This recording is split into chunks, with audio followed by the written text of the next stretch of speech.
तो will go ahead with next application of Gauss law. अब मैं ऐसा एक्सपेक्ट कर रहा हूँ कि आप सब कल आए थे और सब क्लास में ध्यान दे रहे थे और घर पे जाने के बाद रिवीजन किया होगा। तो ये एक्सपेक्टेड है कि आपको गॉस लॉ कम से कम पता है। गॉस लॉ का स्टेटमेंट तो पता है। क्या है statement? The flux of net electric field through a close surface is equal to charge enclose by epsilon zero. और हमने कल दो एप्लीकेशन देखे थे गॉस लॉ के। पहला था electric field intensity at a point due to a charge conducting spherical shell और due to a hollow sphere. उस केस में एक कंडक्टर था और ये कंडक्टर स्फेरिकल शेप का था। इट वाज हॉलो, इसलिए सारा चार्ज कहाँ था? सरफेस पे। इसलिए हमने surface charge density sigma consider किया था। We wanted to find out electric field at a point outside at a distance of small R, और जो कंडक्टर है उसका रेडियस था कैपिटल आर। तो पी पॉइंट पे इलेक्ट्रिक फील्ड फाइंड करने के लिए हमको गॉस लॉ अप्लाई करना है, इसलिए हमने एक इमेजिनरी सरफेस ले लिया।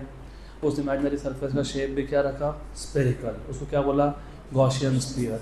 गॉसियन स्फीयर और रियल कंडक्टर दोनों कॉन्सेंट्रिक थे, सेम सेंटर था, right. And by applying Gauss law we have found out electric field at point P outside sigma capital R square upon epsilon zero small R square. पूरा derivation में repeat नहीं कर सकता, कल दो बार हुआ ऑलरेडी। फिर स्पेशल केस में हमने देखा कि अगर हमको कंडक्टर के सरफेस पे ही इलेक्ट्रिक फील्ड फाइंड करना हो तो स्मॉल आर और कैपिटल आर की वैल्यू क्या होती है? सेम। तो उस केस में क्या फॉर्मूला बनता है? Sigma upon epsilon zero. And inside के लिए क्या होता है? Zero, right. Then second application हमने देखा था to find out electric field intensity at a point due to infinitely long straight conductor. Good. इस केस में हमारे पास कंडक्टर का शेप है लॉन्ग एंड स्ट्रेट और वो लाइन जैसा है, इसलिए डेंसिटी कौन सा लिया था? Linear charge density lambda. इस केस में हमने जो गॉसियन सरफेस लिया था वो था सिलेंड्रिकल कोएक्सियल। जो वायर है उसका एक्सिस और जो गॉसियन सरफेस है उसका एक्सिस सेम है। Wire is a real surface जिसके ऊपर चार्ज है, उसका रेडियस था कैपिटल आर, और गॉसियन सरफेस इमेजिनरी है, उसका रेडियस था स्मॉल आर। इस केस में आपको फॉर्मूला मिलता है 1/4 pi epsilon zero 2 lambda by R, और ऑन द सरफेस लोगे तो 2 lambda by capital R, inside लोगे तो 0। Now will move ahead with third application, that is electric field intensity. Electric field intensity at a point due to क्या है? पढ़ तुम्हारे लिए, मेरे को पता है क्या है। Charge sheet, but that is infinite. हाँ, due to infinite charge sheet, मतलब उसका डायमेंशंस इन्फिनाइट है, चार्ज शीट। तो इन दिस केस हमारे पास एक सरफेस है which is 2 dimensional surface like a paper. तो इसलिए शीट बोला है उसको because it is like a paper 2 dimensional surface, but it is infinitely large और इसके ऊपर चार्ज है। और क्योंकि ये सरफेस है तो सरफेस चार्ज डेंसिटी की बात होगी, तो sigma is a surface charge density. तो हमारे पास एक सरफेस है which is in the form of infinite sheet having surface charge density sigma. So consider N infinite charge sheet having surface charge density sigma, having surface charge density sigma। अब remember ये positive charge है क्योंकि plus sigma लिया तुमने। तो positive charge के case में electric field का डायरेक्शन क्या होता है? अवे की टुवर्ड्स अवे। तो इस साइड भी अवे और इस साइड भी अवे। तो बेसिकली ये जो इलेक्ट्रिक फील्ड है ये इस शीट को क्या है? परपेंडिकुलर है। परपेंडिकुलर है ना, 90 डिग्री बन रहा है ना यहाँ पे। तो electric field in this case is electric field in this case electric field in this case is directed away on either sides, दोनों sides, on either sides and is perpendicular to the surface, is perpendicular to the surface। surface यहाँ पे plane sheet है। Clear है यहाँ तक? पक्का पक्का। Then हमको इस केस में इलेक्ट्रिक फील्ड फाइंड करना है at a point, some point P which is at a distance R। तो हमको यहाँ पे किसी एक पॉइंट P पे इलेक्ट्रिक फील्ड फाइंड करना है और इसका डिस्टेंस है इस सरफेस से R। गुड। अब प्रॉब्लम क्या होता है कि हमको यहाँ पे P पॉइंट पे फाइंड करना है। तो क्या ड्रॉ करेंगे? Gaussian surface. सपोज यहाँ पे गॉसियन सरफेस हमने ले लिया सिलेंड्रिकल। गुड। अब इशू ये हो गया कि एक साइड से तो चार्ज एनक्लोज हो गया, लेकिन दूसरी साइड से क्या है? ओपन है। तो यहाँ पे जो सिलेंडर ड्रॉ करोगे ना, वो सिलेंडर लेंथ होना चाहिए 2R। क्या होना चाहिए? 2R। क्योंकि अगर मैं एक साइड पे जहाँ मुझे इलेक्ट्रिक फील्ड फाइंड करना है बस उसी साइड पे सरफेस ड्रॉ कर रहा हूँ, तो दूसरी साइड से क्या रह गया? Open. It is just like for example, ये वो शीट है जिसके ऊपर चार्ज है।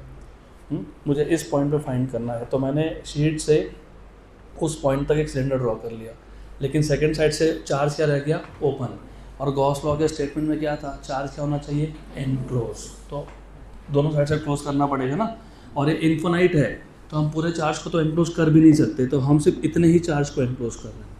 तो दूसरे साइड पे भी क्या ड्रॉ करोगे? Cylinder of radius of length R। तो टोटल लेंथ कितना हो जाएगा? 2R। याद रखना अभी।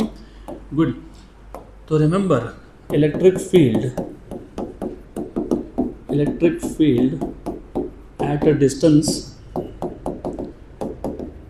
at a distance R on both sides will be same.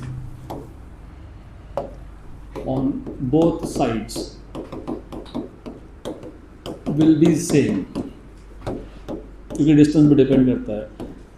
तो कंसिडर, दो पॉइंट कंसिडर कर लेंगे P and P dash. Consider points P and P dash at distances R on both sides. At distances R on both sides. तो हम यहाँ पे, हमको field एक ही साइड पे फाइंड करना था, लेकिन गॉस लॉ लगाना है तो दोनों साइड से चार्ज को एनक्लोज करना है। तो हमने एक की जगह पे दो पॉइंट इमेजिन कर लिए, एक था P, दूसरा क्या है? P dash. अब हम लोग एक गॉसियन सरफेस ड्रॉ करेंगे in the form of cylinder. तो ऐसा हमने सिलेंडर ड्रॉ कर दिया। ये जो सिलेंडर, इसका लेंथ R होगा कि 2R होगा? 2R। Very good, 2R। और अच्छे से नोटिस करोगे तो ये जो शीट है ये सिलेंडर के बिल्कुल सेंटर में से पास हो रहा है ना? तो sheet is passing between right at the centre of the cylinder. Good. तो to find electric field at point P, correct, we imagine a Gaussian surface, और ये Gaussian surface का शेप क्या है? सिलेंडर। तो we imagine a Gaussian surface in the form of a cylinder,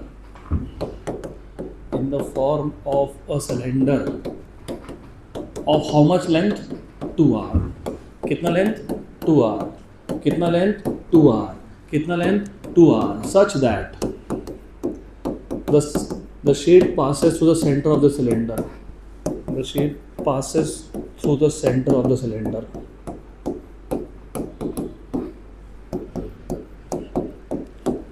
Okay, ये ज़्यादा easy है इनफैक्ट, सिर्फ थोड़ा सा यहाँ पे लिखना ज़्यादा पड़ता है।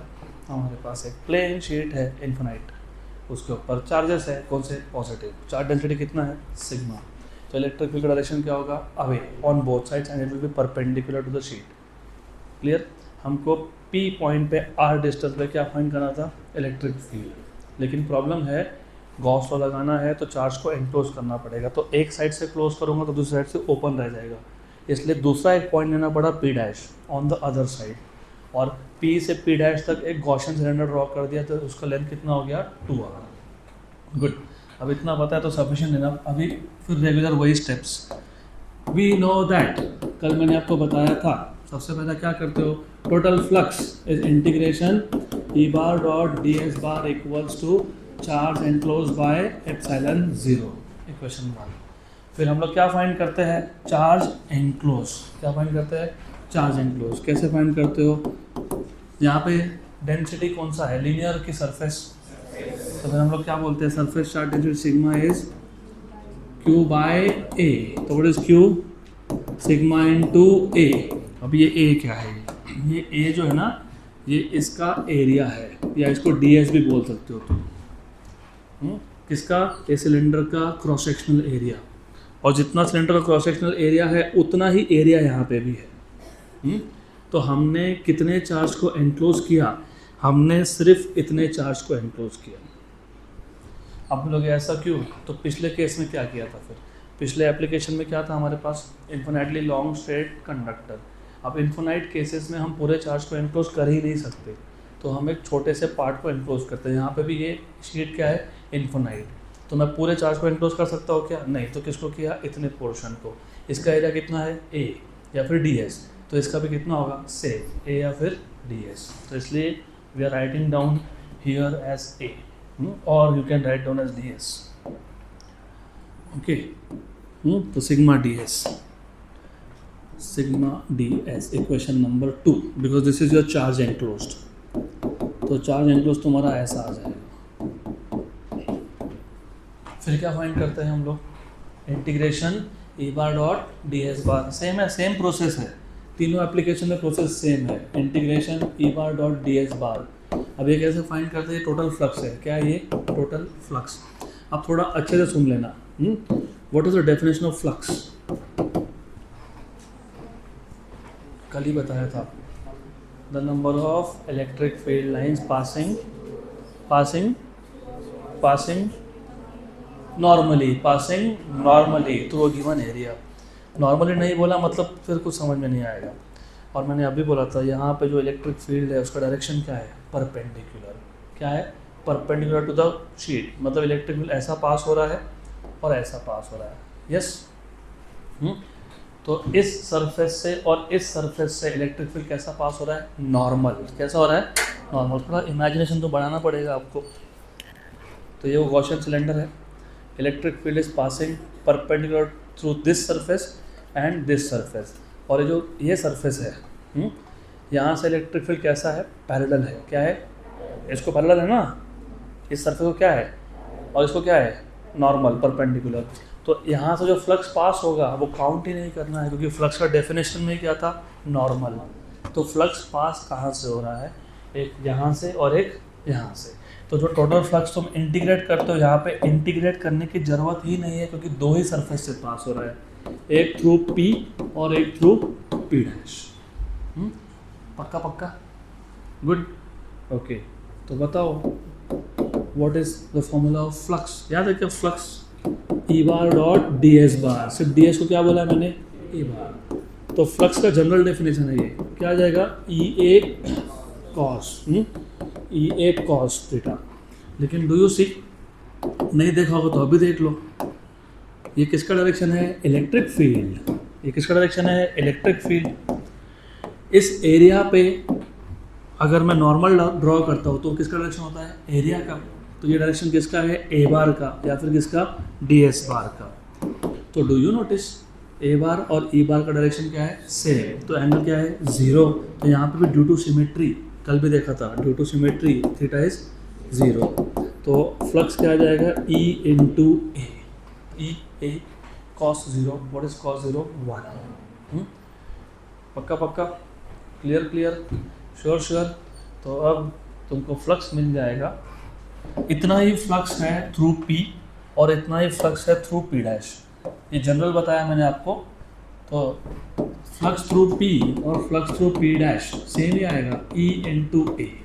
तो देयरफॉर टोटल फ्लक्स क्या आ जाएगा आपका, total flux EA plus EA। तो क्या आ गया, 2EA। लेकिन मैंने अभी बोला था आपको कि टोटल फ्लक्स का ही मतलब होता है integration E bar dot D S bar. वो कितना आया अपना, 2EA, equation number 3। Equation number 2 और 3 कहाँ सब्स्टिट्यूट करोगे, 1 में। तो फ्रॉम 1, 2 एंड 3, तो you have integration E bar dot D S bar equals to charge enclose upon epsilon 0। ये क्या आया तुम्हारा, 2EA। और ये क्या आया था, सिग्मा ए अपॉन एप्सिलॉन 0। ए कैंसल। तो क्या आ गया, ई क्या आ गया, ई सिग्मा अपॉन 2 एप्सिलॉन 0। पक्का पक्का, गुड। मैं एक बार वापस बता देता हूँ, फिर एक P Y Q question discuss कर लेंगे इसी के साथ, क्योंकि रिलेटेड क्वेश्चन ही है। वो आगे भी आएगा आपको कैपेसिटर्स में। तो हमको इलेक्ट्रिक फील्ड इंटेंसिटी फाइंड करना है at a certain point P due to infinitely charge sheet. तो हमने पहले एक चार्ज शीट इमेजिन कर लिया जिसके सरफेस चार्ज डेंसिटी है सिग्मा। क्योंकि ये पॉजिटिव है तो electric field is away on both sides, और इलेक्ट्रिक फील्ड इस केस में इस कंडक्टर को क्या है, परपेंडिकुलर है। हमको आर डिस्टेंस पे पी पॉइंट पे इलेक्ट्रिक फील्ड फाइंड करना है गॉस लॉ का एप्लीकेशन से। तो हमको चार्ज को एनक्लोज करना पड़ेगा। अब पूरे चार्ज को एनक्लोज कर नहीं सकते, तो एक छोटा सा पैच ले लिया, रीजन ले लिया, उसको एनक्लोज करना है। एनक्लोज करने का एक साइड पे सेंटर ड्रॉ किया तो दूसरे साइड पे ओपन रह गया, तो मुझे और एक पॉइंट इमेजिन करना पड़ गया P dash, which is at a distance of R again. तो ये जो हमने गॉसियन सिलेंडर बनाया है इसका टोटल लेंथ कितना है, 2r। गुड, क्योंकि मुझे दोनों साइड से क्लोज करना पड़ेगा चार्ज को। तो गॉसियन सिलेंडर इस केस में, गॉसियन सरफेस इस केस में क्या होता है, सिलेंडर ऑफ लेंथ 2r। यहाँ तक क्लियर। उसके बाद स्ट्रेट फॉरवर्ड है, you start by saying writing the formula of Gauss law, integration E bar dot D S bar equal to charge enclose by epsilon 0। फिर क्या फाइंड करोगे, charge enclose. कैसे, sigma equals to Q by A है, तो Q क्या आएगा, sigma into A. तो charge enclose is sigma into A या डी एस, जो भी नोटेशन यूज़ करना होगा वो। तो चार्ज एनक्लोज मिल गया। अब क्या फाइंड करेंगे, टोटल फ्लक्स। अब यहाँ पे इजी है क्योंकि फ्लक्स सिर्फ दो साइड से ही पास हो रहा है, एक यहाँ से एक यहाँ से। वैसे इसको एंड कैप बोलते हैं।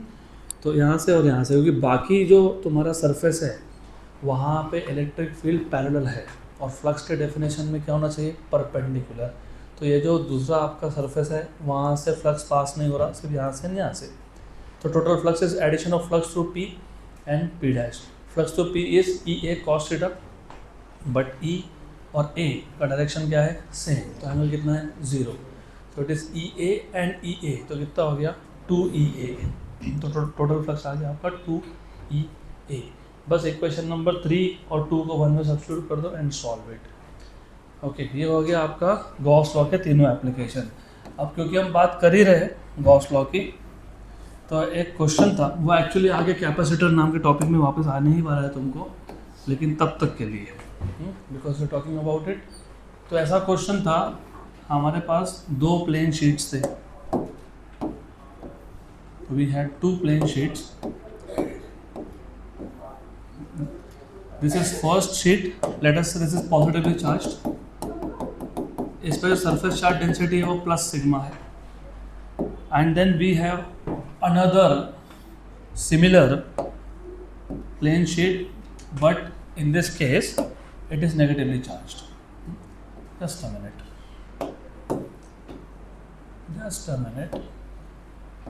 ओके,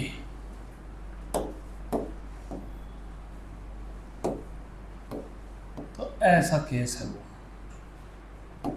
अब इसको हटा देते हैं, वो है negatively charged, minus sigma, sheet 2 and 1। अब आपको ऐसा क्वेश्चन पूछा था, what is the electric field in the region between the two sheets and also in the region before and after, मतलब आउटसाइड रीजन्स। तो अब देखो ऐसा है ना, इसको रीजन नंबर 1 मान लेते हैं, इसको रीजन नंबर 2 मान लेते हैं, इसको रीजन नंबर 3 मान लेते हैं। मुझे बताओ पॉजिटिव शीट का इलेक्ट्रिक फील्ड का डायरेक्शन टूवर्ड्स होगा कि अवे होगा, अवे। तो इसका आ गया अवे, यहाँ पे भी अवे, और इस साइड में भी अवे। वैल्यू वाइज E1 और E1। नेगेटिव का क्या होता है डायरेक्शन, टूवर्ड्स नेगेटिव, हाँ टूवर्ड्स। तो टूवर्ड्स नेगेटिव, टूवर्ड्स, यहाँ पे भी टूवर्ड्स और यहाँ पे भी टूवर्ड्स। तो ये क्या है, E2 है, और ये क्या है, E2 है, और ये क्या है, E2 है। जब तुम फर्स्ट का फील्ड दिखा रहे हो सेकंड को इग्नोर करो, जब सेकंड का फील्ड दिखा रहे हो फर्स्ट को इग्नोर करो, तो ओवरऑल ऐसा रहेगा। डिड यू सी, ये E डिपेंड करता है किस पे, सिग्मा। दोनों का सिग्मा क्या है, सेम है, सिर्फ एक पॉजिटिव एक नेगेटिव। मतलब E1 और E2 का मैग्नीट्यूड क्या आएगा, सेम आएगा। विच मीन्स रीजन नंबर 1 और रीजन नंबर 3 में electric field due to positive sheet and negative sheet they are equal in magnitude but opposite in cancellation. तो यहाँ पे और यहाँ पे क्या हो गया, कैंसलेशन। लेकिन इन बिटवीन रीजन नंबर 2 में क्या आएगा field, E1 plus E2। What is E1, sigma upon 2 epsilon 0। What is E2, sigma upon 2 epsilon 0। तो in second region E2 is E1 plus E2। तो ये क्या लिखोगे, सिग्मा अपॉन 2 एप्सिलॉन 0।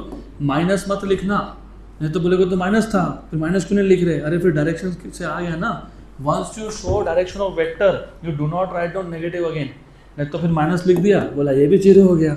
तो अब तुमको मार्क्स जीरो नहीं मिलेंगे, तुमको मार्क्स मिलेंगे -1 बिकॉज यू आर जेई और नीट। तो CET होगा तो जीरो हो जाएगा तुम्हारा। ये आ गया आपका आंसर। गुड। तो what is electric field between the to plates having same charge density, one being positive other being negative, कितना आएगा, सिग्मा बाय एप्सिलॉन 0। गुड। तो ये हो गया आपका गॉस लॉ खत्म।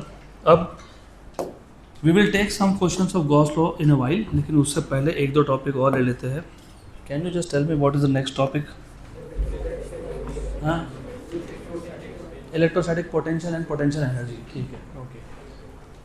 तो इलेक्ट्रोस्टैटिक पोटेंशियल वो हम इलेक्ट्रोस्टैटिक पोटेंशियल एनर्जी के बाद ही करते हैं हमेशा। तो इलेक्ट्रोस्टैटिक पोटेंशियल एनर्जी पहले देखेंगे, फिर देखेंगे इलेक्ट्रोस्टैटिक पोटेंशियल क्या होता है। अच्छा, अब ध्यान दो अच्छे से।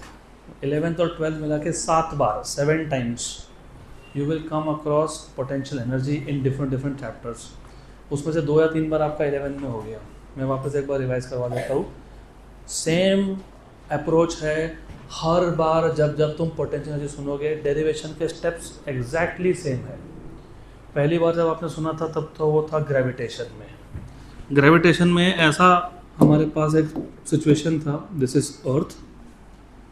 अर्थ के सरफेस से कुछ हाइट पे एक पॉइंट है A, जिसका अर्थ के सेंटर से डिस्टेंस है R1। यहाँ पे एक मास है, सम मास स्मॉल m, अर्थ का मास कैपिटल M।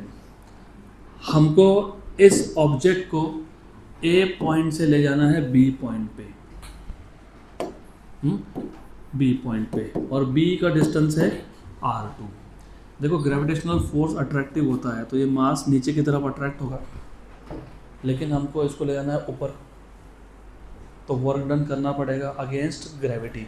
अपने आप तो ऊपर जाएगा नहीं, वो अपने आप तो नीचे आएगा ना, बिकॉज फोर्स कहाँ है, नीचे। तो work has to be done to move object of mass m from point A to point B, and work done is energy which can neither be created or be destroyed. तो energy कहाँ गया? It is stored in the system of mass of earth and mass of object. तो potential energy कभी भी system में store होता है। एक अकेले पार्टिकल के पास पोटेंशियल एनर्जी नहीं होता है। एक अकेले चार्ज पार्टिकल के पास या एक अकेले मास के पास पोटेंशियल एनर्जी नहीं होता है। एक सिंगल चार्ज के पास पोटेंशियल एनर्जी हो सकता है, स्पेशल केसेस में, वो बाद में देखेंगे। तो जो वर्क डन हुआ A से B जाने में, वो कहाँ स्टोर हो गया, सिस्टम में, in the form of gravitational potential energy, जिसका फॉर्मूला था -G(m1m2/r), -G(m1m2/r), माइनस क्यू मैं बताता हूँ बाद में, अभी बता देता हूँ, ठीक है। जब फोर्सेस अट्रैक्टिव हो, क्या हो, उसको बोलते हैं बाउंड सिस्टम। क्या बोलते हैं? तो ऐसे केस में पोटेंशियल एनर्जी और टोटल एनर्जी नेगेटिव ही आता है। क्या क्या नेगेटिव आता है? Potential energy and total energy. सिर्फ काइनेटिक एनर्जी नेगेटिव हो नहीं सकता। Why? What is the formula of kinetic energy? Half mv²। Have you ever heard someone saying मेरा मास -50 किलोग्राम है? तो मास नेगेटिव होता है क्या? नहीं। स्पीड नेगेटिव हो सकता है, हाँ, लेकिन उसका स्क्वायर हो रहा है, v² है। तो kinetic energy in any case can never be negative. लेकिन जब फोर्सेस अट्रैक्टिव हो तो potential and total are negative, right? For example, electron revolving around nucleus being positive, electron being negative, तो फोर्स अट्रैक्टिव, तो वहाँ पे भी तुम्हारा पोटेंशियल और टोटल एनर्जी क्या आएगा? नेगेटिव। मैं बताऊंगा आपको structure of atoms in nuclear में। अब याद रखना, यहाँ से यहाँ तक लेके जाने में जो वर्क हुआ वो स्टोर हो गया in the form of gravitational potential energy. लेकिन आपने डिराइव कैसे किया था? आपने बोला था कि एक काम करो, पहले एक छोटा सा डिस्प्लेसमेंट लो dr, पहले इस स्मॉल डिस्प्लेसमेंट में कितना वर्क हुआ वो फाइंड करो, dw equals to F D R. वैसे माइनस आता है वो, क्यों? क्योंकि फोर्स नीचे है और डिस्प्लेसमेंट ऊपर है। और you should know 11th standard में आने के बाद ना वर्क डन का फॉर्मूला पूछे तो फोर्स इंटू डिस्टेंस मत बोलना, force vector dot displacement vector. तो force vector dot displacement vector, तो ये आता है F D R cos theta. और कॉस थीटा यहाँ पे माइनस होना आएगा क्योंकि फोर्स नीचे है, डिस्प्लेसमेंट ऊपर है, तो एंगल कितना है 180। और व्हाट इज कॉस ऑफ 180? -1। तो ऐसा बनता है। तो हम लोग पहले पोटेंशियल मतलब वर्क डन फाइंड करते हैं in displacing the object by small displacement. फिर हम बोलते हैं कि चलो ये स्मॉल डिस्प्लेसमेंट हुआ डीडब्ल्यू वर्क है, फिर और स्मॉल डिस्प्लेसमेंट किया डीडब्ल्यू वर्क है, फिर स्मॉल डिस्प्लेसमेंट हुआ डीडब्ल्यू वर्क है। इन सारे स्मॉल वर्क डन को क्या करता है? Integrate, add. तो टोटल वर्क डन कैसे फाइंड करते हो? इंटीग्रेशन। ये प्रोसेस 7 बार तुमको 11th और 12th में रिपीट करना है, हर बार ऐसा ही मेथड है। दूसरी बार जब तुमने सुना होगा ये, तो वो था इलास्टिसिटी में, मैकेनिकल प्रॉपर्टीज ऑफ सॉलिड्स। नहीं याद आ रहा, मैं याद दिला देता हूँ। एक वायर था, वायर के नीचे लोड लगाया था, लोड ने वायर को क्या कर दिया? एक्सटेंड। तो वायर पे किसने वर्क डन किया? लोड ने। तो ये work done in extending the wire कहाँ स्टोर हो गया? वायर में। उसको तुम बोलते हो इलास्टिक पोटेंशियल एनर्जी या फिर स्ट्रेन एनर्जी। इसका फॉर्मूला याद है क्या आपको? Half load into extension 1/2 F delta L.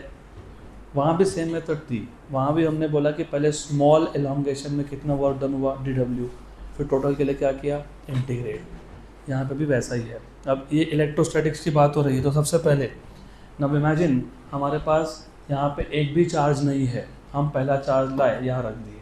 अच्छा बाय द वे, हम चार्ज कहाँ से लेके आते हैं पता है? इन्फिनिटी से। कहाँ से? और वो इन्फिनिटी से क्यों लाते हैं वो आखिर में बताऊँगा। तो पहले चार्ज को इन्फिनिटी से यहाँ पे लाने में वर्क डन कितना हुआ? 0। क्यों? क्यों? क्योंकि यहाँ पे कोई अपोज करने वाला था ही नहीं। तो व्हाट इज वर्क डन? 0। तो वर्क डन इज 0, इसलिए सिंगल चार्ज का पोटेंशियल एनर्जी होता है 0 because no work is done. Good, it is so simple. Real life के बारे में सोचो ना। Suppose you think of starting a business, फिर तुमने सर्वे किया। एग्जाम्पल, इमेजिन तुमको ग्रोसरी का शॉप खोलना है, जस्ट इमेजिन। फिर आप देख के हाँ इस एरिया में एक भी शॉप नहीं है, you go and put your shop, no one is opposing you. मेहनत कम करनी पड़ेगी ना सेटल करने में खुद को, राइट? तो पहले चार्ज को लाने में वर्क डन कितना है? 0।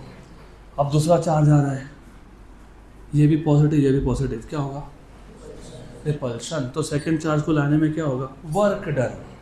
और वो वर्क डन कहाँ स्टोर हो जाएगा? In the system of charges. Imagine तुमको शॉप खोलना था, उस एरिया में पहले से एक शॉप है, तुमने भी खोल दिया, तो पहले वाले को अच्छा लगेगा क्या? नहीं, बहुत मेहनत करनी पड़ेगी टू सेटल योर सेल्फ। बस वो इमेजिन करो, उसका इसके साथ कोई लेना देना नहीं है। नहीं तो एग्जाम में लिख के आओगे I wanted to open a shop but there was no other shop, hence the work done was 0। Do not write it like that way, just to remember. तो पहले चार्ज को लाने में वर्क डन इज एब्सोल्युटली 0, दूसरे को लाने में पहले ने अपोज किया, पहले के फील्ड ने अपोज किया, तो वर्क डन होगा, it is stored in the system. तीसरा आया तो दोनों अपोज करेंगे, चौथा आया तो तीनों अपोज करेंगे। ऐसा पूरा सिस्टम बनाने में, इस सिस्टम को कॉन्फ़िगर करने में, असेंबल करने में जो वर्क डन हुआ that is stored in the form of potential energy. तो पहले तुमको पोटेंशियल एनर्जी का बेसिक डेफिनेशन पता होना चाहिए। तो what is potential energy? Potential energy is the work done. तो पोटेंशियल एनर्जी फिजिक्स से किसी भी कॉन्टेक्स्ट में कहाँ से आता है? वर्क डन से। Potential energy is the work done. किसके अगेंस्ट वर्क डन? अगेंस्ट अरे ये वर्क डन 0, दूसरा लाए, तो किसने अपोज किया? पहले ने। पहला क्या लगा रहा है? फोर्स। तो it is a work done against the conservative forces, against the conservative forces, to configure a system of charges, electrostatics में, सिस्टम ऑफ मासेस ग्रेविटेशन में। तो पोटेंशियल एनर्जी ये हमेशा कहाँ से आता है? Work done. और वर्क डन किसके अगेंस्ट हुआ? Conservative force. कंजर्वेटिव फोर्स याद है क्या? भूल गए? लॉज ऑफ मोशन में बताया था मैंने, conservative and non conservative forces, और तभी मैंने बता दिया था कि पोटेंशियल एनर्जी डिफाइन होता है सिर्फ कंजर्वेटिव फोर्सेस के लिए। ग्रेविटेशन कंजर्वेटिव फोर्स है, इलेक्ट्रोस्टैटिक्स भी कंजर्वेटिव होता है। ठीक है, डोंट रिमेंबर, डोंट वरी, इतना तो याद होगा कि potential energy is the work done. क्यों? क्योंकि जब एक एक करके चार्ज को ला रहे हो तो पहला वाला चार्ज क्या कर रहा है? अपोज। तो उसके अपोजिशन को ओवरकम करके हमने सिस्टम बना दिया, तो उस सिस्टम को कॉन्फ़िगर करने में जितना भी वर्क डन हुआ वो क्या है? Potential energy. गुड। तो सिस्टम को बनाने में, कॉन्फ़िगर करने में, असेंबल करने में जो भी वर्क डन होता है वो क्या होता है? Potential energy. तो आप इमेजिन, ये सिस्टम मैंने कॉन्फ़िगर कर दी। अब मुझे अगर इस सिस्टम में एक पार्टिकल का पोजीशन चेंज करना है तो वापस वर्क डन करना पड़ेगा। But this time the work done appears as change in potential energy. For example, एक ऑब्जेक्ट था एक हाइट पे, सम हाइट, गुड, h1, इसको उठा के h2 पे रखना है, राइट? क्या चेंज होगा? क्या चेंज होगा? क्या चेंज होगा? Potential energy. What is potential energy? mgh। तो पहले कितना था? mgh1, अब कितना हो गया? विच मीन्स सिस्टम बनाने में जो वर्क हुआ वो तो पोटेंशियल एनर्जी है, लेकिन सिस्टम का कॉन्फ़िगरेशन चेंज करने में जो वर्क डन हुआ वो क्या है? Change in potential energy. तो याद रखना, पूरे सिस्टम को बनाने में total work done is potential energy, system को चेंज करने में work done is change in potential energy. Also the work done in changing the configuration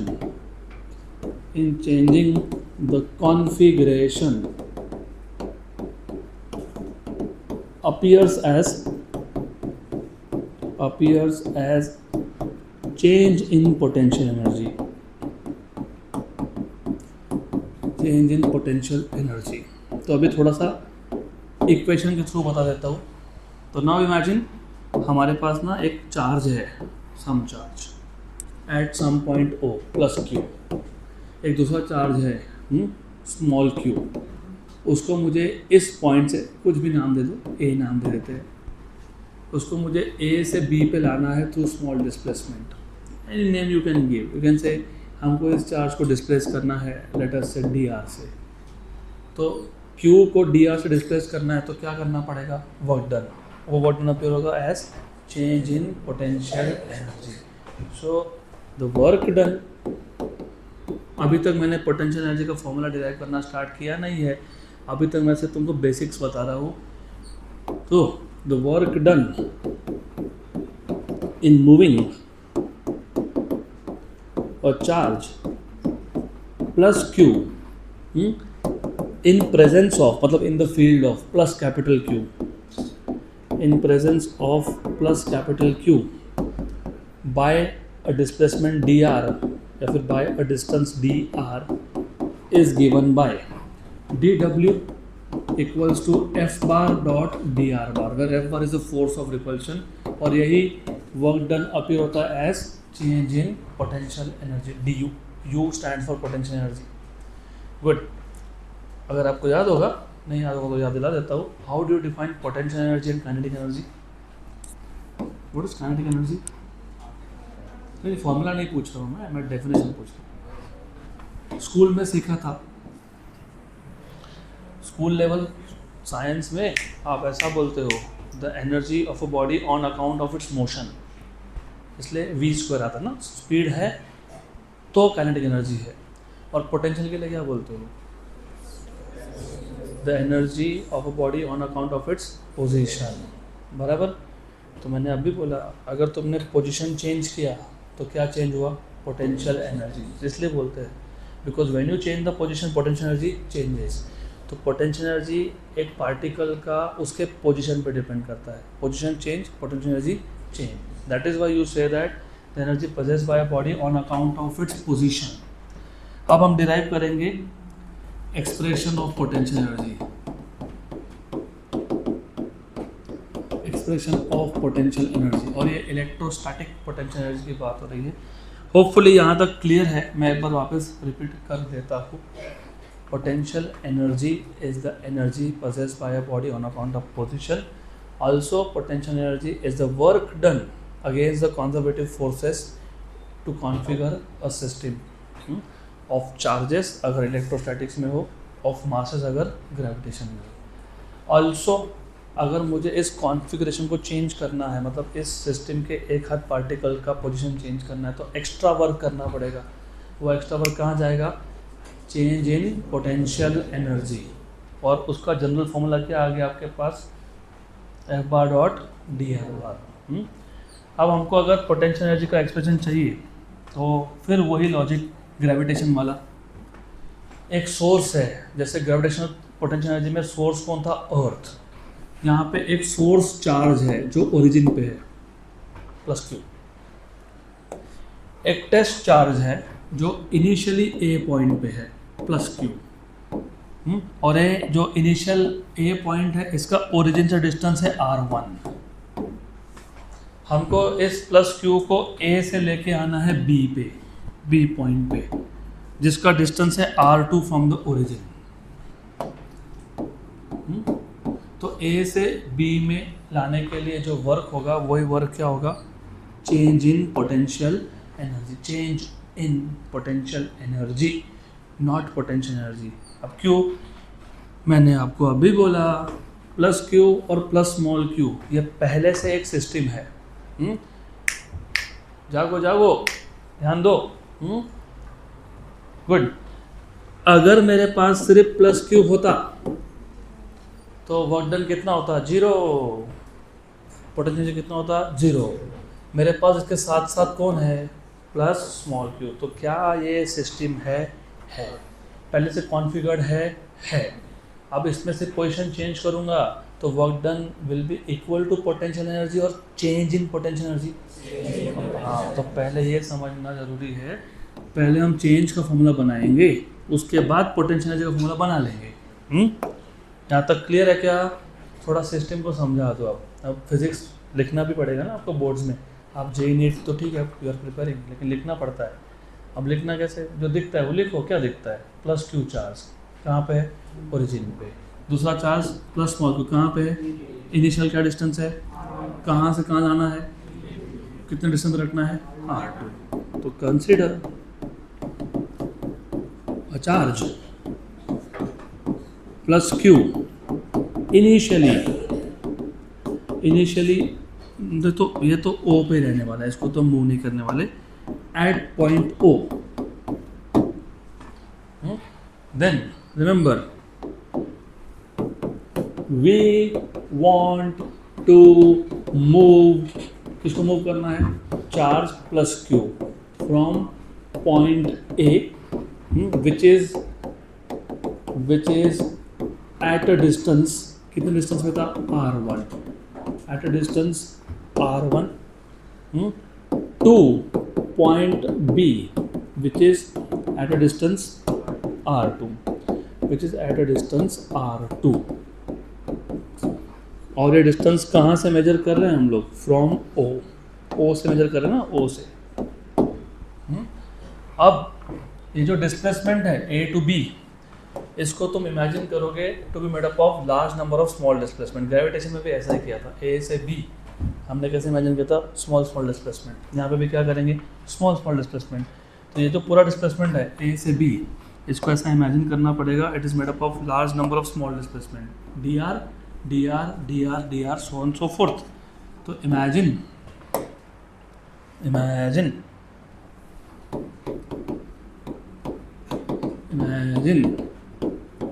the displacement from A to B is made up of large number of number of small displacements, infinitesimal displacements, each of length dr, each of length dr. तो पहले हम charge को dr से displace करेंगे और उसका work done निकालेंगे.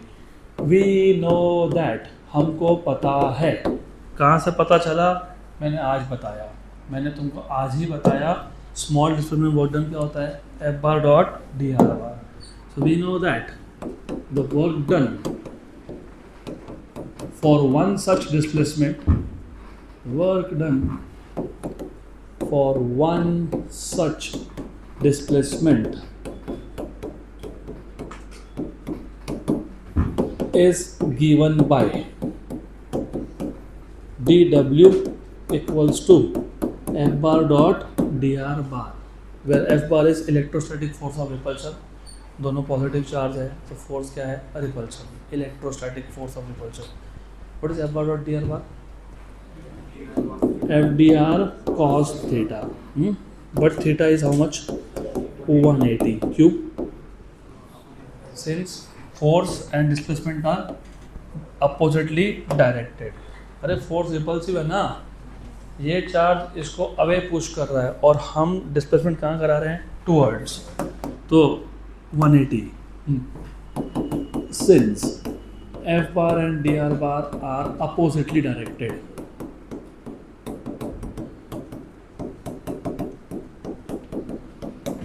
okay, good. So therefore dw equals to f dr cos of 180. तो therefore dw equals to minus f dr. ये आ गया work done for small displacement. लेकिन हमको डिस्प्लेसमेंट कहाँ से कहाँ करना था? A to B. तो dw को क्या करेंगे? ऐड, मतलब क्या करेंगे? इंटीग्रेट. तो total work done can be obtained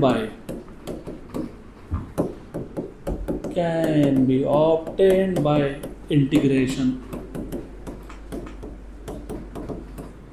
So total work done W is integration A से B तक.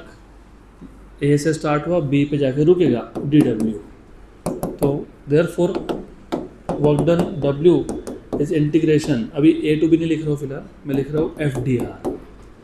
जैसे तुमने DR लिखा तो A का पोजीशन R1 और B का पोजीशन R2, ऐसा लिखना पड़ता है क्योंकि तुम्हारा इंटीग्रेशन का वेरिएबल R है. अब जिनको इंटीग्रेशन का वेरिएबल नहीं पता, unfortunately you will have to revise chapter number 2 calculus part of 11th physics. Of course drop me a message, I will send you the videos, क्योंकि वो तो सेकेंड चैप्टर में हो गया आपका in the month of June itself. पता है क्या इंटीग्रेशन? थोड़ा बहुत वो सफिशिएंट है, थोड़ा पता तो बहुत हो गया. What is electrostatic force between two charges? 1/4 pi epsilon 0 q1 q2 by r square. But f equals to 1/4 pi epsilon 0 q1 ये q है, q2 ये स्मॉल q है, डिवाइड बाय r square. ये सब्स्टिट्यूट करो. so therefore work done W is integration r1 से r2 1/4 pi epsilon 0 capital Q small q by r square into dr. 1/4 pi epsilon 0 constant है, capital Q भी small q भी constant है. Constant को integration के बाहर. और तुम में से जो कांस्टेंट्स है जो बार बार बोलने के बाद भी गड़बड़ कर रहे हो, तुमको क्लासरूम के बाहर. ओके, तो कांस्टेंट्स कहाँ जाते हैं? बाहर. गुड. तो कुछ कांस्टेंट्स मेरा ध्यान है आपके पास, पीछे बैठ के गड़बड़ कर रहे हो. What is integration of 1/r square? नहीं पता. What is integration of x raise to n dx? x raise to n plus 1 upon n plus 1. और अगर लिमिट्स नहीं हो तो सब कांस्टेंट लिखते हैं, क्योंकि वो बन जाता है इनडेफिनाइट इंटीग्रल. लेकिन जब लिमिट्स हो तो कांस्टेंट नहीं लिखते हैं. हमारे पास लिमिट्स थे ना, हाँ, तो हम नहीं लिखने वाले कांस्टेंट. अब ये हमको यूज़ करना पड़ेगा. तो हमारे पास था 1/4 pi epsilon 0 capital Q small q integration R1 से R2, 1/r² को लिख लिया r⁻²। लगाओ तो ये फॉर्मूला और बताओ। -1/r, तो 1/4πε0 capital Q small q r⁻² +1 upon -2 +1 और लिमिट्स R1 से R2। ये फॉर्मूला यूज़ किया हमने इंटीग्रेशन का। तो -1 और r⁻1 नीचे आ जाएगा, तो -1/r। तो therefore work done equals to 1/4πε0 capital Q small q -1/r, R1 से R2। अगर नेगेटिव साइन हटाना हो तो लिमिट्स को क्या करते हैं? इंटरचेंज। क्या करते हैं? इंटरचेंज। तो if I want to get rid of negative sign, मुझे अगर नेगेटिव साइन नहीं लिखना है तो हम उसको हटा देते हैं और लिमिट्स को इंटरचेंज कर देते हैं। हो गया? अब इसके बाद क्या करते हैं पता है? Upper limit minus lower limit. तो work done equals to 1/4πε0 capital Q small q 1/r1 - 1/r2। Good. ये वर्क डन पोटेंशियल एनर्जी है कि चेंज इन पोटेंशियल एनर्जी है? So this work done appears as change in potential energy. So this work done appears as change in potential energy.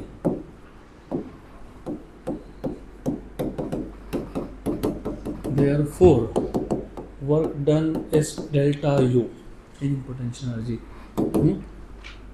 क्या था? 1/4πε0 capital Q small q 1/r1 - 1/r2। Good.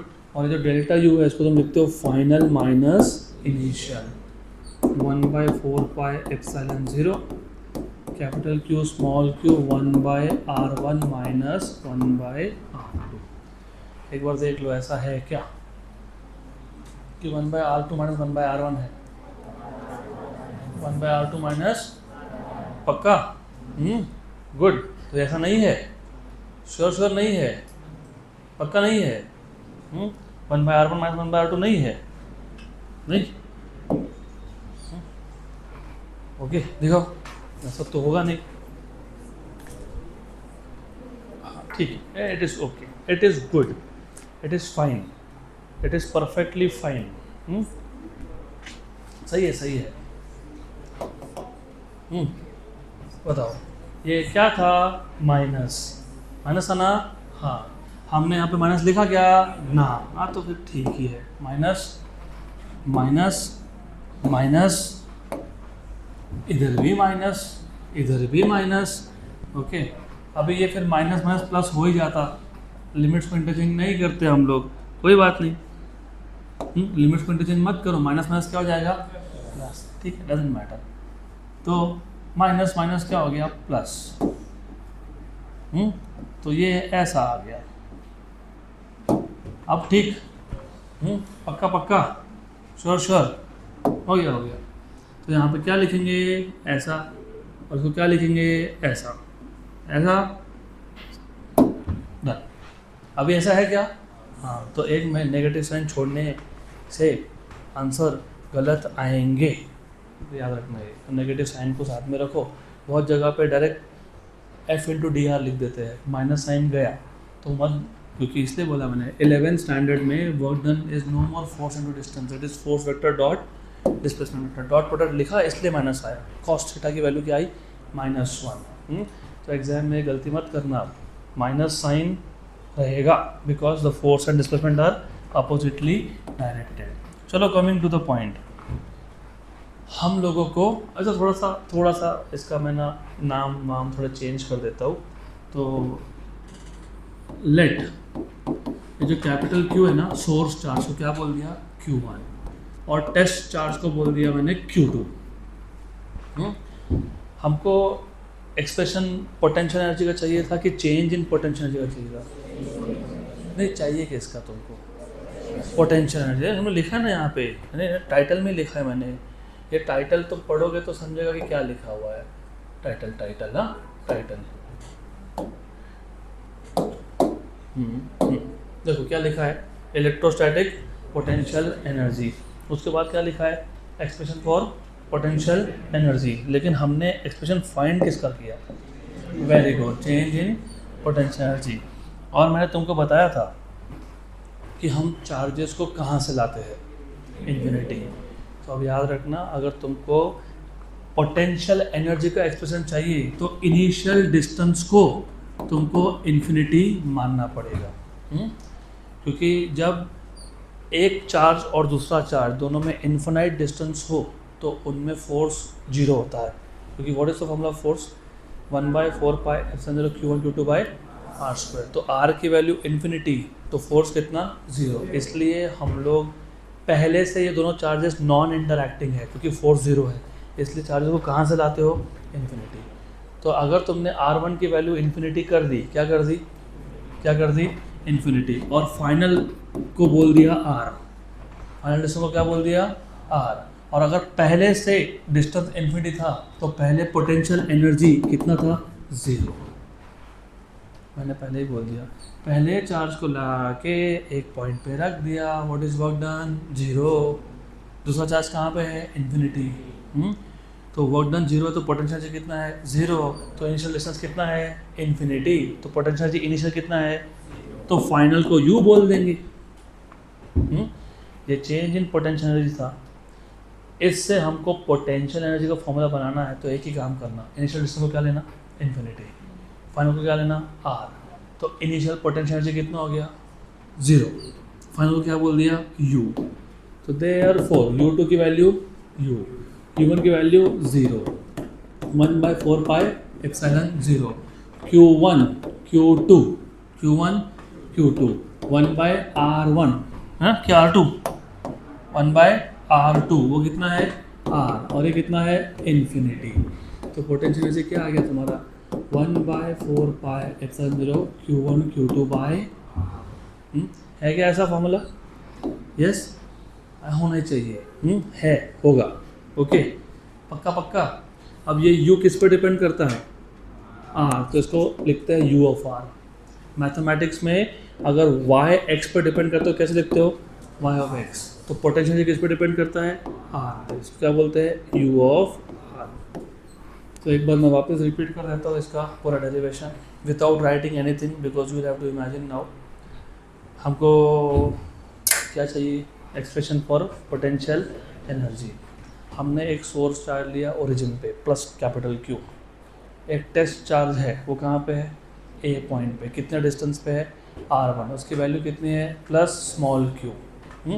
कितना है उसका value, plus small q। उसको A से मतलब R1 distance से कहाँ लाना है, B पे, R2 डिस्टेंस पे। क्या करना पड़ेगा, वर्क डन। हमने इस A से इस B के डिस्प्लेसमेंट को कैसे इमेजिन किया, to be made up of small displacement.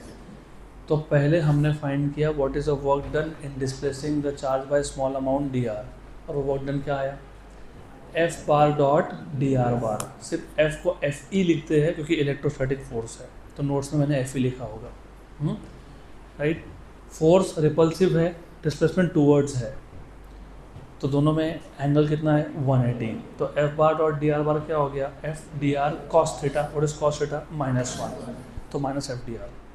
But this is the work done in displacing through small displacement.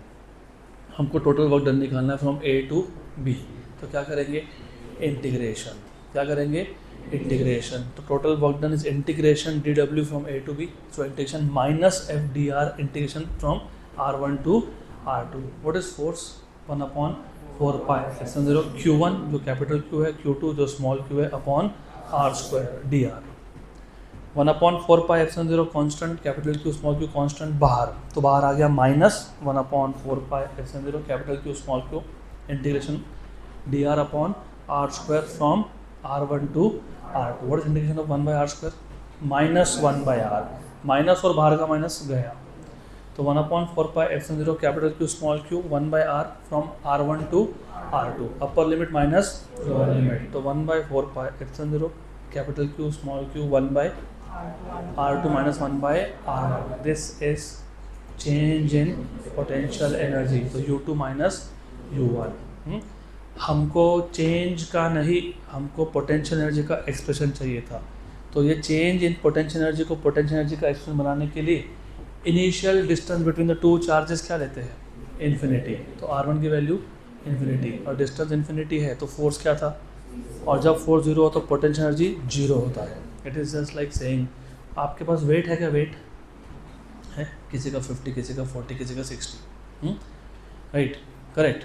Y do you have weight, because you as a mass is interacting with earth's gravity, earth's मास.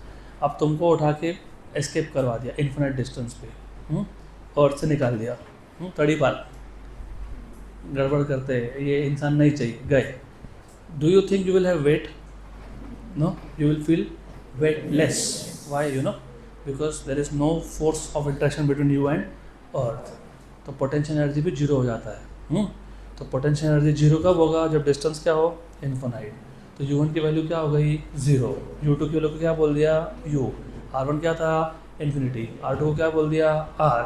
सब substitute कर दिया तो क्या मिल गया, U equals to 1/4πε0 Q1 Q2 by R. तो that is square नहीं आता है, स्क्वायर फोर्स में आता है, इधर नहीं आता है. स्क्वायर बोलना नहीं, स्क्वायर बोलोगे तो वो फोर्स हो जाएगा. 1/4πε0 Q1 Q2 by R square force होता है और R होता है पोटेंशियल एनर्जी. गुड. अब क्योंकि एनर्जी की बात हो ही रही है तो let us talk about units of potential energy. तो पोटेंशियल एनर्जी के हमको यूनिट्स पता होने चाहिए. वैसे तो you know what is SI unit of potential energy, joule. तो एक है जूल, दूसरा है इलेक्ट्रॉन वोल्ट. तो मेरे को तो पहले ये बताओ, how do you define 1 joule. मैं आपसे कन्वर्जन फैक्टर नहीं पूछ रहा हूँ. I am not asking you 1 joule equal to how many erg. मैं पूछ रहा हूँ 1 जूल डिफाइन कैसे किया. Amount of energy acquired by 1 coulomb of charge. No, हाँ लिखा है, वो पढ़ के बता दो, नोट्स में दिया है.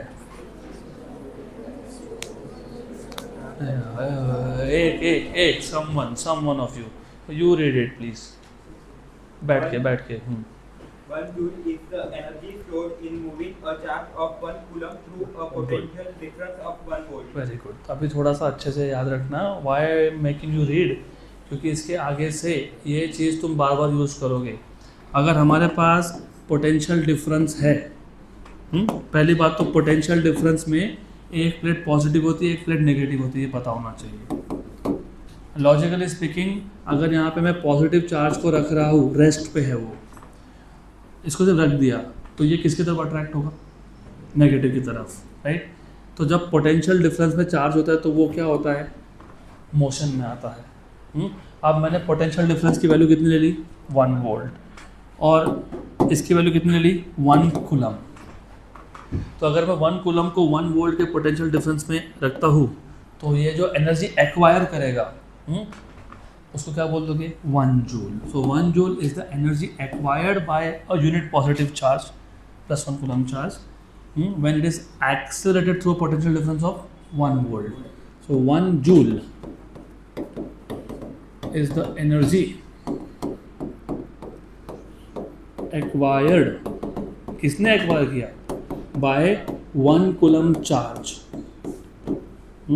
when it is accelerated through a potential difference of 1 volt, through a potential difference of 1 volt. ये एक यूनिट है, ये SI यूनिट है जूल. एक नॉन SI यूनिट भी है जिसको तुम बोलते हो electron volt. Electron volt denoted by EV, right. ये आपका इलेक्ट्रिक व्हीकल का ईवी नहीं है, ये इलेक्ट्रॉन वोल्ट है। बोलोगे one electric vehicle, it is not one electric, one electron volt, नाम में ये इलेक्ट्रॉन वोल्ट। अब मैंने तुमको पढ़ने के लिए ऐसे लगाया था, पढ़ेगा इंडिया तो बढ़ेगा इंडिया ऑफ कोर्स, तो तुम पढ़ लो डेफिनेशन, अब वापस मत पढ़ो, अब ध्यान दो। ये पोटेंशियल डिफरेंस है, ये माइनस, ये प्लस। पहले कितना चार्ज रखा था 1 कूलम, अब एक इलेक्ट्रॉन को रख देंगे। इलेक्ट्रॉन पर चार्ज 1 कूलम नहीं होता है, 1.6 × 10⁻19 विद नेगेटिव। तो जब मैं 1 वोल्ट के पोटेंशियल डिफरेंस में एक इलेक्ट्रॉन को रखता हूँ तो इलेक्ट्रॉन भी क्या एक्वायर करेगा, energy. Electron will move towards positive plate. तो इलेक्ट्रॉन जितना भी एनर्जी एक्वायर करेगा उसको क्या बोलोगे, 1 इलेक्ट्रॉन वोल्ट। तो 1 electron volt is the energy acquired bye, is the energy gained by an electron plus 1 coulomb charge नहीं है यहाँ पे, when it is accelerated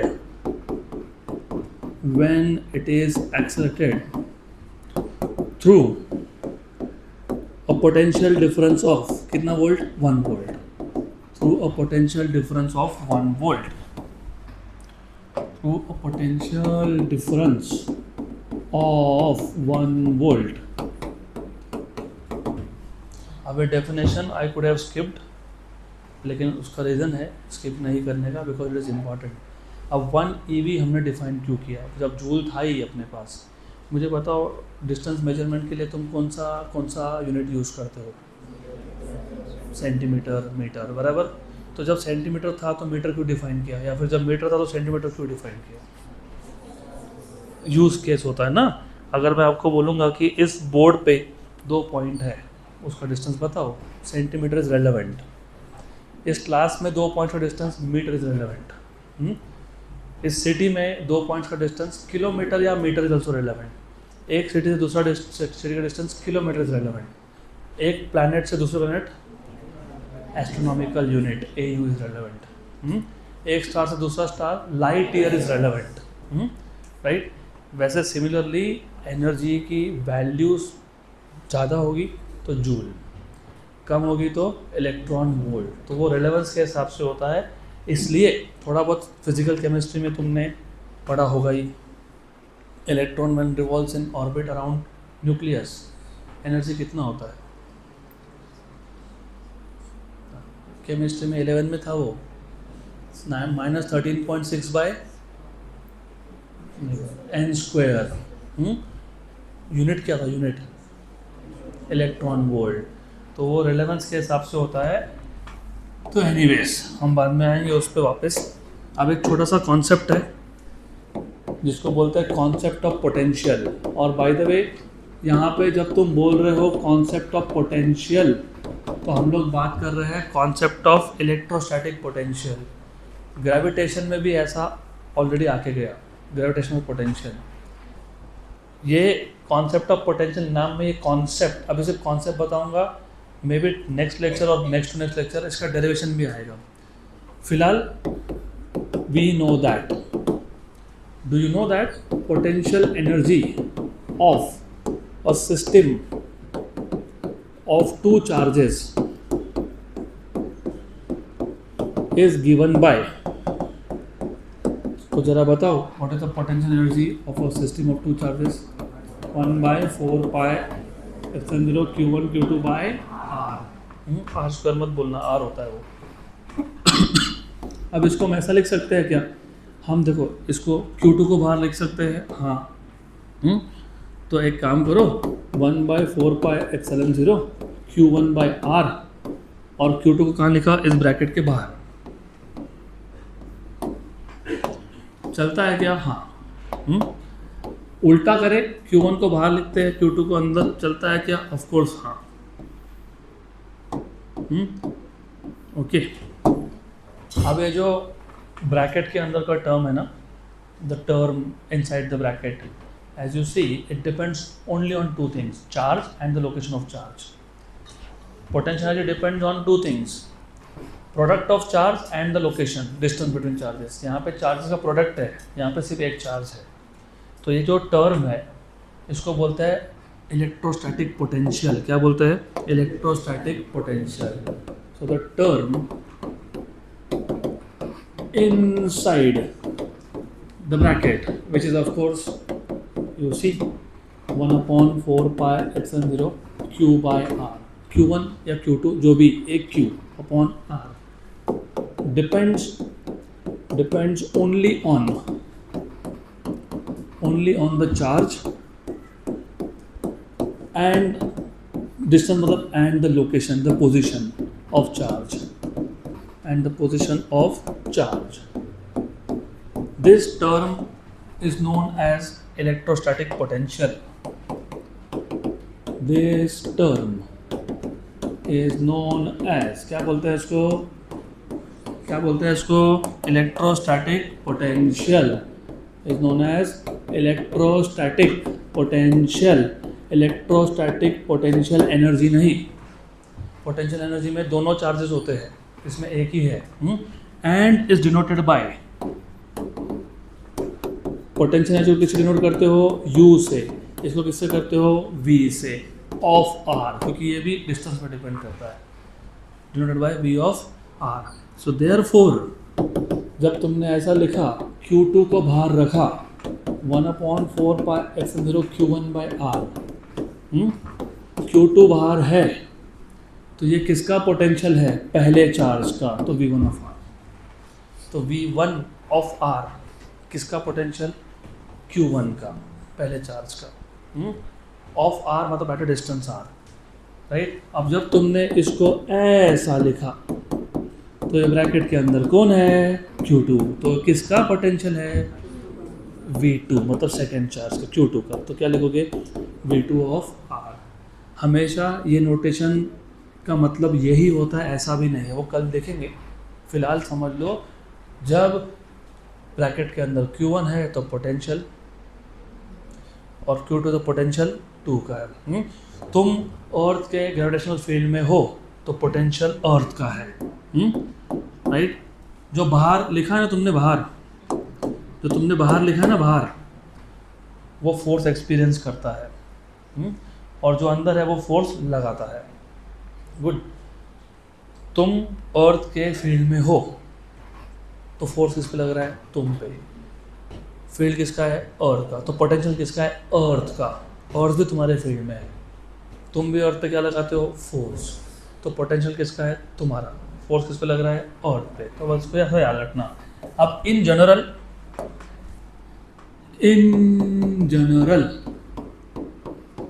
if you see potential energy is some charge into potential. So in general we can write electrostatic potential energy equals to electrostatic potential into potential into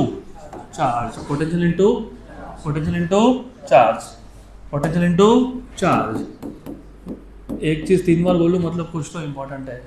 chapter number 1 units and measurements, NEET या JEE का PYQ discuss किया था हमने। मैंने बोला था आपको, gravitational potential energy आए तो ग्रेविटेशनल पोटेंशियल इनटू मास होता है, इलेक्ट्रोस्टैटिक पोटेंशियल एनर्जी आए तो इलेक्ट्रोस्टैटिक पोटेंशियल इनटू चार्ज होता है। हमने डायमेंशंस फाइंड किए थे, यूनिट्स भी फाइंड किए थे। PYQ क्वेश्चन था आपके मॉड्यूल्स का, जो 11 में थे, कम से कम उनको याद होना चाहिए। हमने इसके डायमेंशंस फाइंड किए हुए हैं, वो तो अभी भी करके दूंगा मैं, लेकिन you have to remember this. पक्का। तो in general U equals to V into Q general. तो in general potential is potential energy by charge. तो चलो वो PYQ रिपीट कर लेते हैं। Electrostatic potential energy by charge, joule per coulomb. Gravitational potential energy by mass, joule per kilogram. उसके बाद dimensionally speaking M1 L2 T-2 और A1 T1, तो आ जाएगा M1 T-3 A-1। ये आ गया आपका इलेक्ट्रोस्टैटिक पोटेंशियल का डायमेंशन। और इस केस में लिखोगे m1 L2 अपॉन m1, तो ये क्या आ जाएगा L2t माइनस 2, ग्रेविटेशनल पोटेंशियल का डायमेंशन। यहाँ तक क्लियर, पक्का गुड। तो अभी अगले टॉपिक पे हम नहीं जाएंगे, we will continue that in the next class.